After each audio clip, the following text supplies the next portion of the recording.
forget about your SOPs, your standard operating procedures right now. I've actually had a client come back and say, hey, everything you put forward to us is working. There's one problem. We don't know why it's working. It's just changed slowly over time so much that it's no longer the original strategy they started with. So I joke, I can write you a tome of what didn't work. Big, thick book. I can give you a pamphlet of what did work. Failure is just another learning tool, and it's not something to be feared. Welcome to today's episode of the Consulting Growth Blueprint. We have a very special guest today, Matthew Shipp, founder of Emberry Solutions. Matthew is a strategic facilitator who helps business teams drive execution and growth by clarifying priorities and regain focus. Matthew's work is especially important because a lot of companies stall right after their first year. There are too many ideas and no clear path forward. He helps teams cut through that and move with clarity. Matthew's journey is one of the most unique that I've come across. He has spent 16 years as a plant biologist and research scientist before pivoting into the business world. Matthew, welcome to the show. Great to have you here. Thanks for having me. Thank you. For those of you just joining the podcast, we are Truviar AI Consulting. We specialize in helping consulting companies scale their revenue using AI-driven client acquisition systems. If you want to learn how to take your consulting business to the next level, make sure to stick around. And if you're interested in a free growth consultation, just drop the word growth in the comments. All right, Matthew. So can you tell us a little bit about your background, your story, about your company, Emberry Solutions, and what do you do for your clients? All right. Wow. Let's start. So how I got to where I am today. So I have a background, a 16-year background as a molecular plant biologist. So working on these cutting edge ideas around plant sciences and stuff. And near the end of that 16 years, I was kind of saying, hey, what do I enjoy doing? And what I really liked, not only about the discovery, I always enjoyed that, was kind of optimizing these protocols we always constantly had to do. Is like, sometimes these protocols will go on forever. I'm like, there's got to be ways to shorten this. There's some days it's simply, I just want to go home on time. And I started doing that, started really enjoying that. And I was like, how can I extrapolate that to the overall work we're doing in the lab? And so I started listening to the pipeline managers, and in corporate style research comes into a pipeline, they handle their specialization, and it kind of moves on into the next pipe. And so I listened to the pipeline managers to kind of hear what they were grumbling about. And one day I just grabbed one and be like, hey, come in this side room with me with the whiteboard, and I'm going to try to fix this problem you're having. And, they're like, Matt, you're just another lab tech. What's going on? So I pulled them in and I told them, I go, forget about your SOPs, your standard operating procedures right now. Just tell me what you see happening when your research comes into your pipeline and when it leaves. And I started mapping it out visually on a whiteboard, just using very simple symbols and arrows, circles, very few words, but for the most part, we spoke the same language, so they understood what I was doing. And I did this several times, and each time I never would get through their full process without them telling, Matt, stop, hold on. And they'd run out of the office, and then they do something and they come back in. What's going on? Well, I just fixed it. I had no idea that was a bottleneck. And I did this again and again, and more people were visualizing. By visualizing their process, they were starting to see where their bottlenecks existed, and were able to almost immediately fix them, or bring somebody in, explain to them what they were trying to explain to them for 3 months, and they figured it out. So the system of visualizing their process or visualizing their problem really became sort of a flag for me, like there's something here. And eventually I stepped out of the research world and said, I have something. I don't know exactly what it is, but I want to see if I can help others with it. And through about a year and a half's work of just looking how other people solve problems and started researching on that, I started borrowing from the UX UI world, design thinking, human-centered design, some systems thinking, and service design, and kind of slowly pulled this under my umbrella, kind of made it my own. And then the next problem became, well, people are using all these to make digital products. And I'm like, well, and I don't really want to make the next app. So many people do that. Heck, now we got AI to just give me your idea and pow, there's this coded for you. So I'm glad I didn't go down that path. So I was like, there's a lot of non-digital problems to solve out here. And I think these methods worked the right way, and guided and facilitated the right way. And that's where I started adopting this role as a strategic facilitator, can really help companies that really don't even know there are tools out there or philosophies out there that will help them get from point A to point B a lot faster and with a lot more clarity and focus. And that's kind of where Emberry Solutions was born. I see. Yeah, that's interesting. So I think you already mentioned, what was that exact point? You realized that there was a visualization that you tried. and it Mhm. really helped to find bottlenecks. But what was it exact point in time in your career that you felt, okay, I think this is something worth exploring, and I should just quit my job and start my own company? Well, like any good scientist, I did it multiple times and started Right. coming up with better and similar results. And I was like, okay, there is truly something here. So I did at least 3 or more times, and with different people with different problems. And I kept on coming up with. They're really discovering and fixing challenges that they didn't know they had. And the other thing that I would keep consistent, because if you're doing a good test, you're only changing one thing at a time, is I would tell them immediately, don't think about your standard operating procedures. Tell me how you see it. And that's where the doors went flying open. That's where they found all their hidden bottlenecks and were able to I quickly see. fix them or realize them. So that, and then of course, I came from an academic research background. So once I got into the corporate research, it was kind of like they give you your wheel and you turn it, and it's hard to change what they do. So eventually, I kind of burn out on that, and that's where, like I said, I started asking myself the questions: what do I really like doing? And that's where that was a pivot point. I think the beginning of the pivot point. I see. Yeah, thanks for sharing that. So moving on to the next question, you said something about in our earlier conversation that I think every business owner needs to hear, that many Mm-hmm. businesses go out of business after their first year. They have all the Yes. initiative and the ideas, but they don't know where to start. And why do you think that happens? What kind of patterns you're seeing in the market? I think that happens because when you're starting a business, you're hyper focused on getting that product, getting that service out there, and you're bootstrapped. You're budgeting every penny to make this happen. Whether you're growing a team, and you need this singular focus on getting that out there.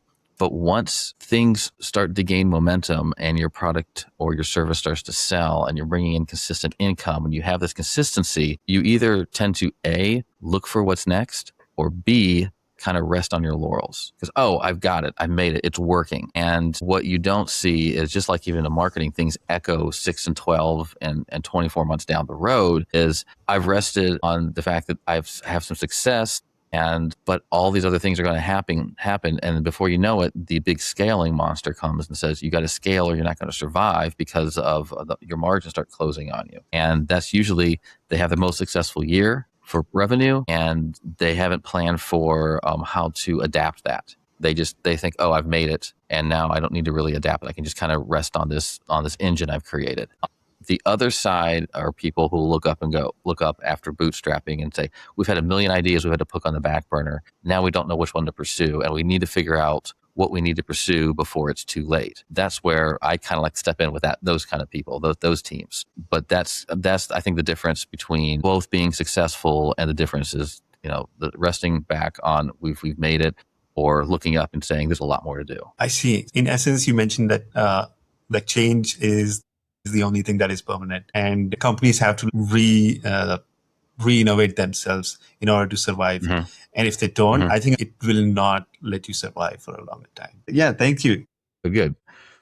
So the next question is, you mentioned that every task you create with the client, you treat it like a science experiment, which is interesting how you look at it. We talked about it briefly, how you go through step by step, come back and ask what's working, what's not working, what should we do next. Can you walk us through how that scientific method sound in practice for you when you're working with clients? Yeah. So before we even create a task for them to do, we go through a whole series of steps that helps them identify the most impactful ideas or initiatives they have. And we do that by creating what I call a keystone for their company. And a keystone is simply a 2-year purpose statement, what they want to do for their clients in the world in the next 2 years. And then we identify some 3 top risks. What could keep us from getting there? That serves as that first filter towards identifying the most impactful ideas. Because if it doesn't check all the boxes, it gets put in the not yet box. Once we get to that point of identifying their top 3 or 4 impactful initiatives, project ideas, we create a strategy around that. Essentially, we say, well, how do you want to get there? What does it look like when you're finished? What is it? And where do you want to start? And then we fill in the middle. And the middle that's where the tasks come in. Now, like any company, nothing stays the same. So you need to be able to make adjustments. And even the idea you set before yourself and the task you set before yourself to complete that are going to change because you're just going on a hypothesis. And this is where this comes in. Well, we think if we do this, this is going to happen. So what I do is I tell them to treat even the single task of maybe even finding a list of people you want to sell to as an experiment. So, if it's that simple, did you find the list? Yes. What was good about that list? What was bad about that list? If you had to do this list again, what would you do differently? That makes what I call micro pivots, because you are going to tweak it because now you've done it, you've learned about it, and you know what you want to do differently. And you create these little micro pivots. And what I mean by micro pivots are just subtle adjustments, even to the individual task that you can put onto the next set of tasks you have to do for the week. And they're small, they're easy to adjust, and they don't completely flip the table on your overall strategy. So as things pivot, as things change, you're keeping just ahead of that curve. Because if you sit back and just rigidly, well, if we do X, Y, and Z, this is going to equal our goal. That's not the case, because your goal is probably pivoted and moved a little bit differently because of outside circumstances, economy, your sales rate, your margins, So all of that, you're kind of keeping in flow with this. It's a very flexible system. And it's just like within a scientific method, you're hypothesizing how it's going to work. You're testing it, you're observing it, and you're saying, okay, what would I do differently? And typically, just like anything, I always change one thing at a time. This also serves to not overwhelm you and your team with too many different things to do. And that's kind of how you kind of keep yourself on track without having to saying, oh, this isn't working. We need to completely change the strategy and just completely alienate your team and throw them off their flow as well. But have you come across this kind of situation where you think, okay, whatever strategy they have, that might not work, even with my micro adjustments? So do you pivot completely? Anything like that happened with you? Has the strategy completely failed?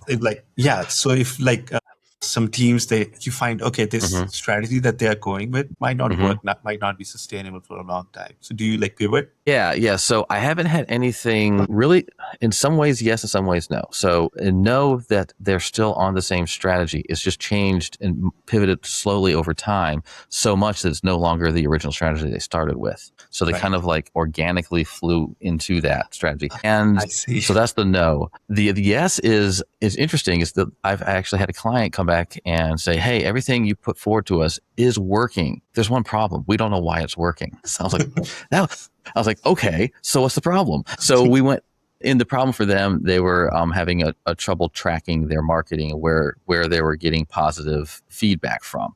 But they had different campaigns and different ways of focus that I gave them. They just didn't know which one was working. So we went back in and did an audit of what was working, what's not working. And now we're starting to identify the marketing levers that are working, and so they can find out which ones they need to invest in. So that's what was happening there. So yes, the strategy worked, but it wasn't so detailed, robust, because we weren't after that at the time. That's what it evolved into. That they were like, okay, well, all of this stuff worked. We're our sales have gone up. I think some place was 65% in brick and mortar stores, but they're like, we don't know exactly where we're putting money in different places, but we don't know which pots are working. Yeah, so sometimes it leads into some new questions, and that's fine. It's going to. That's fine. So yeah. No, I think it's interesting because I asked you if you pivoted completely, but as you mentioned, that small adjustment that you do after some time, that thing looked like that strategy is totally different. So yeah, I think that makes sense. That makes more sense to me now. Okay, perfect. Moving on to the next question. So you also mentioned one of the big reasons teams come to you, that they are drowning this endless meeting vortex, and meetings that led to more meetings and nothing gets decided. I think you mentioned about it in our last call. So how do you get a team from this scattered energy to clarity in one session? What do you do? What is your method? So for clarity in session, like I mentioned before, we I help them create what I call a keystone. Now, the keystone is, it's like in an archway. Without the keystone, it falls down.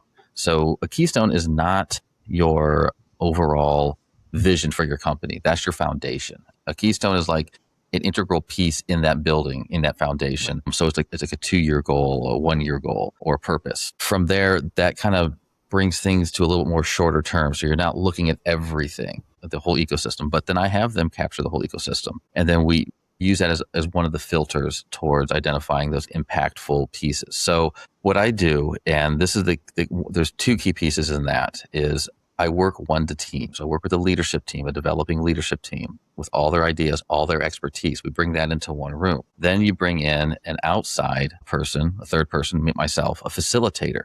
What that does is I don't have the in-depth and detailed knowledge they have about their own business. And that's actually a good thing, because then I can ask like the dumb questions that everybody's afraid to ask because they think they should know, and open up that door. And then, so the people are thinking, oh man, I should have asked. I didn't know that. I was too afraid to ask, but now I do. They never have to admit it. They keep on going with their business. But it also leads, I'm kind of there just to step in to make sure that they are still on their original goal, what they want to do. And when they come with me, it's the make a decision on what to move on to next. So I'll let them go wide, and then I'll bring them back into a decision. Then I'll let them go wide with ideas and bring them back into a solution. And so I am the strategic facilitator in that sense. So that's the piece. So what happens is each one of them can give 100% of their mental capacity to the problem at hand. And they don't have to worry about the boss or the CEO running the meeting and worrying about what they're going to say, because the boss and the CEO is now just another team member. And so he's one of the guys, one of the women, whoever, they're moving forward as a team with all their ideas, whether they're different or together. They're all out there. And a lot of times when they're all out there and visualized, people are more honest about them, and they're like, oh, that is a better idea than mine. And things bubble up to the top, and we take the best pieces and we move on. And you can do that really well with facilitator, because they are holding what you want to achieve in mind the entire time and dragging everybody back to where they need to be. Right. But at the same time, kind of managing the original ideas, concerns, and challenges. That's interesting. I mean, as I talk to you more, I realize that a lot of this experience is coming from your plant biology experience. Can you tell us, like, if there is any resemblance, like, have you seen anything in nature that you actually use in your work specifically that you think might be helpful if you explain where you draw a lot of your inspiration from? So, okay. Yeah. So I joke that as my scientific career, I can write you a tome of what didn't work, big, thick book, but I can, for over 16 years, I can give you a pamphlet of what did work. And so not being afraid to fail and not being afraid to try and not being able to test, and that's where that piece comes in. Right. And saying, okay, that didn't work, but what did I learn from it is, I think, really key in business. Right. Failure is just another learning tool, and it's not something to be feared. Yes. But I think, a lot of us have to jump through to get to the other side. Feel that. So moving on, let's turn the questions on your own business. And you mentioned that you're a one-man show right now. And yes. Working with like 3 to 4 clients a month. Is that the right number? It's usually 1 to 2. 1 to 2. Okay. Then you focus on strength. Yeah.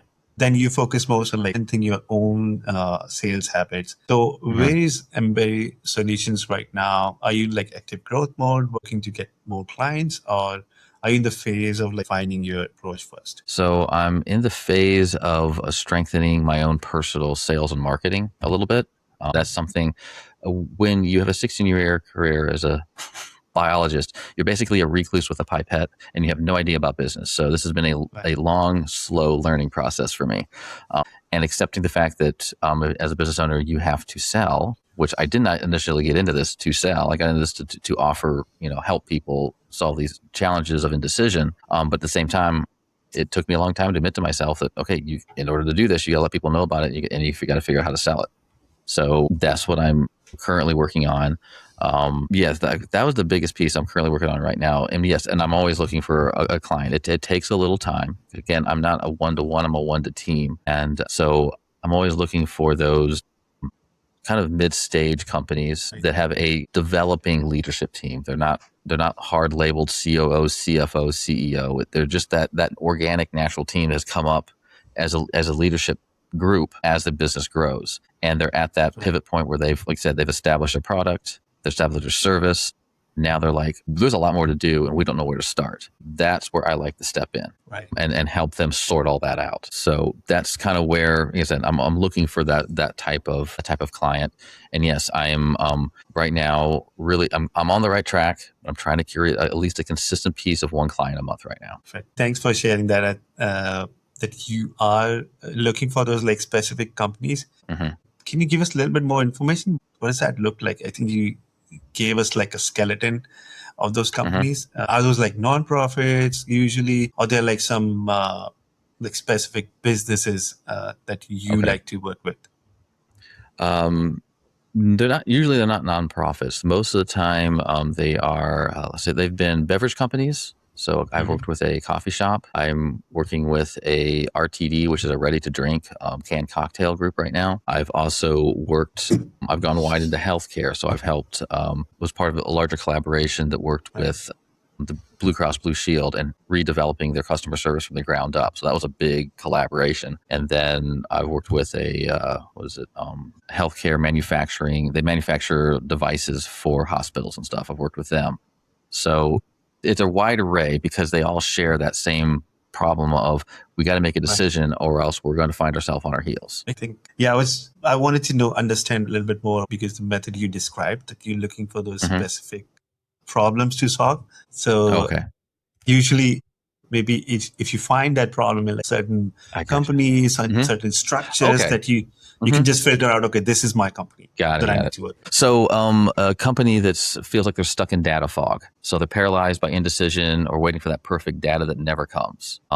Or they're drowning in endless meetings. So they're spending, a lot of time and a lot of salary in sitting in just chaotic, disorganized, costly, unproductive meetings where decisions are rarely made. It's just basically the only thing decisions made at the meeting is when's the next meeting. I want to definitely help those people out. Or they're very reactive and not proactive. And that's the part where it comes in. If you're not proactive about this, you're going to be put on your heels. So constantly fighting day-to-day fires instead of pushing big projects forward. So those some of the challenges that they tend to have when I find them as a client. Thank you for explaining. I think that's probably the answer that I was looking for. And so good. Thank you. Moving on. So let's look at where do you want Embedded Solutions to be in like 6 to 12 months, or maybe if you have a different time horizon, and what does the next level look like? Next 12 months, I'd love to have solve the problem of the consistent client per month. By then, I would, being a solopreneur, I'd love to offload a few hats, maybe get that, VA, virtual assistant, to help me with a couple of those extra tasks that eat up a lot of my time. And even at the point, and I'm getting close to this, I'd like to productize some of the methods and the systems I have, so other people that want to facilitate something that I do can take that and license that off and run with it. Because, I do it as a 90-day engagement. I can handle about 2 people, 3 people at most a month, and my time is completely saturated. So I'm hoping to get this popular enough that people say, I need this, I want this, how can I do it? Or how can I train somebody in my business to do it? Right. So the idea is to find like those right clients that actually need your services. So Matthew, I think sounds like you've had an incredible journey, and I think you have plans to move from lab to boardroom, helping teams cut through the noise and make better decisions. You touched on sales and finding new clients, but if you had a magic wand to fix one thing, what would that one thing be that's getting you stuck and keeping you like from your goal right now, maybe your next level? For me right now is the magic wand would to have that list, an easy way to create a list of solid prospects to approach. Right. It isn't the approaching that I have a problem with. It isn't the talking about what I do and helping them decide whether or not I'm good for them or not is a problem. It's finding the right people, finding enough of the right people in a way that doesn't consume my day. That would be amazing right now. Yeah, as definitely. It currently is. Yeah, thanks.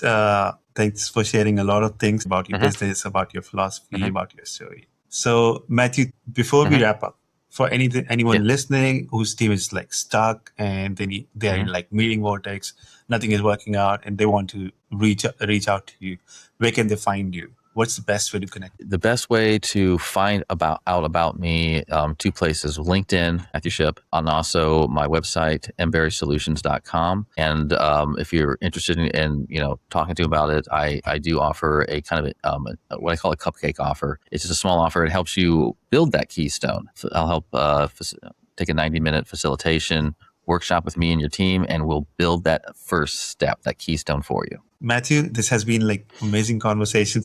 Really appreciate your Oh, time and insights today. I know our listeners will be getting a lot of values out of this.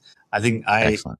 didn't plan to ask you a few questions, but I did it anyway because your story was interesting, especially a lot of like how you bring your experience as like a scientist and Mhm. how you help companies who don't even know how it's working, but somehow it ended up magically working for them. That's Mhm. science. For everyone watching, if you enjoyed this episode, make sure you subscribe, like, and drop the word growth in the comments. If you're interested in free growth consultation for your consulting business. Matthew, thanks again being on this podcast. Happy to be here. Thanks for having me.